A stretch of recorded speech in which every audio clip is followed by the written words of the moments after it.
McGraw gets Joe Morgan to pop up. Harrelson puts it away. And the Mets need one more out to complete their miracle. Doug McGraw gets the sign, goes into the motion. Here's the two-strike pitch. Swung on, hit on the ground toward first. Milner has the ball. Looks to McGraw. It's over. The New York Mets have won the pennant. The New York Mets have won the pennant.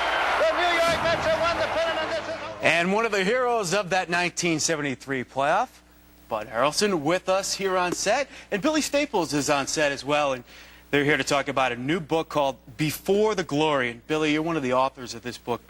Why write this book? Very interesting concept. I figured if I would just do the childhoods of baseball players, you could pick just one story from their childhood and read it and write about it rather than the responsibility of a whole biography, and it's turned out pretty well. Bud has some interesting stories from his childhood. You're playing intramural basketball, and a bigger kid, you're only 96 pounds, wants to fight you. So I'm reading the story, and all I can think about was 73 playoffs, you and Pete Rose going at it. So is that where the fighting spirit came from back then? He hit a friend of mine, you know, a guy that's really shy and kind of not a sports guy, and we're playing intramurals, and he hit him with his elbow on the side of the head, and,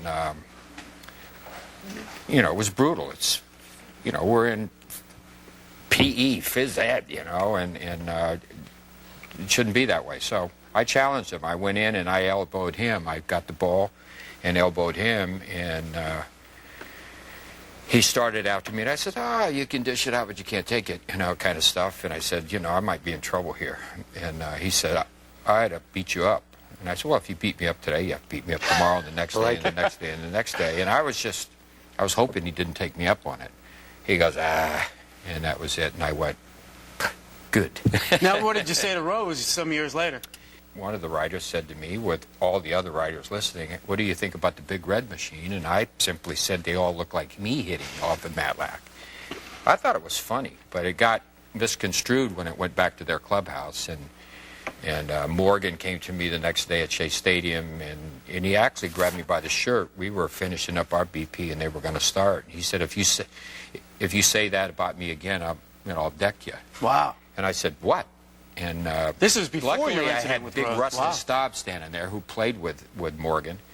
And he said, Bud didn't say anything. So he let it go. I'm sorry. And he said, but Pete's going to come and get you to fire up the team. So So it was planned.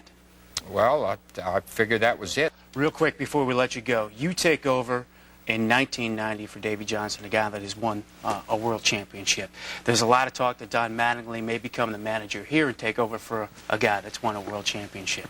What advice would you give to Mattingly? I think Casey Stengel said it, and that, you know, I would say with Don Mattingly, a third of the players like you, a third of the players don't like you. I mean, that's just, it kind of sounds like a, you know, and there's a third that have no opinion, and the thing you want to do is you want to keep the people, the third that don't have an opinion, away from the people that don't like you, and you want to match them up with the guys that do. That's some great stuff. The book is called Before the Glory. Billy Staples, one of the authors, Bud Harrelson in the book. We appreciate your time, fellas. Thank you, Duke. Thanks a lot, Duke. I Appreciate it very much. We will be back right after this break with your emails on Zach Randolph. What do you think? We'll be right back.